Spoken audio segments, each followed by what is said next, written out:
सबका स्वागत है हमारे चैनल गुरुकुल बिहार पर। चलिए आज हमारा टॉपिक है विनय सम्मेलन का क्या लक्षण था। विनय सम्मेलन का क्या लक्षण था, आज हम बात करेंगे। ये जो सम्मेलन है क्यों हुआ था और किस लिए हुआ था और किसने कराया था, ये चीज आज हम जानने की कोशिश करेंगे। चलिए आज हम आपको बताते हैं। एक नंबर आपका दिया गया है कि विनय सम्मेलन का उद्देश्य नेपोलियन के द्वारा यूरोप की राजनीतिक में लाए गए परिवर्तन को समाप्त करना और अस्त व्यस्त कर दिया गया। मतलब जो था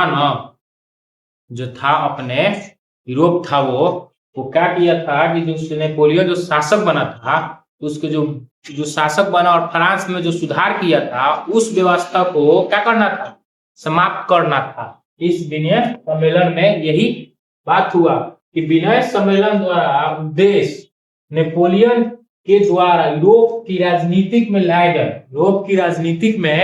लाए गए परिवर्तन को समाप्त करना और अस्त व्यस्त कर दिया गया। ये एक नंबर होगा। और 2 नंबर में हुआ यूरोपीय मानचित्र को फिर से व्यवस्थित कर पुरानी व्यवस्था को लागू करना। मतलब यूरोपीय मानचित्र जो था उसमें क्या करना, पुरानी व्यवस्था, मतलब जो नई व्यवस्था थी, फिर से यूरोपीय मानचित्र को फिर से व्यवस्थित कर पुरानी व्यवस्था, जो यूरोप में मानचित्र था उसमें पुरानी व्यवस्था को लागू करना, नई व्यवस्था को नहीं, पुरानी व्यवस्था को। ये चीज यहाँ पे है 2 नंबर। और नेक्स्ट टॉपिक है जो आपको हम लेकर चलते हैं। 1789 से लेकर 1815 तक ले जो भी घटना घटी है उसे दोहराया ना जाए। मतलब 1789 से लेकर 1815 तक जो भी घटना घटी है उसे दोहराया ना जाए। और नेपोलियन के द्वारा यूरोप में फैलाई गई राष्ट्रवादी भावना को कुचलकर फिर से पुरानी व्यवस्था को लागू करना था। मतलब जो था ना, नेपोलियन की जो राष्ट्रवादी भावना थी यूरोप में फैलाई गई थी, उसको क्या करना था, कुचल कर, मतलब को कुचल कर देना था, कुचल कर फिर से पुरानी व्यवस्था को लागू करना था।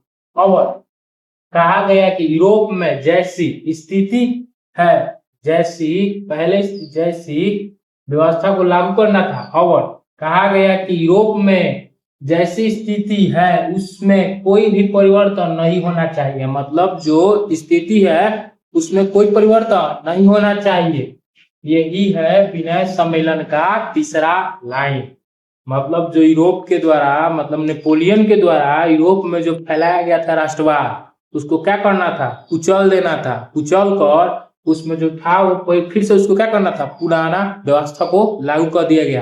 कि मतलब जो था कि मतलब पुराना व्यवस्था को लागू कर दिया गया कि नहीं, जो था सब 16वां का शासक जो 16वां नियम बनाया था ना, उस चीज को फिर से लागू कर दिया गया। कौन, मेटरनिक ऑस्ट्रिया का चांसलर था। चलिए इसी तरह हम और टॉपिक लाएंगे और बात करेंगे। चलिए धन्यवाद।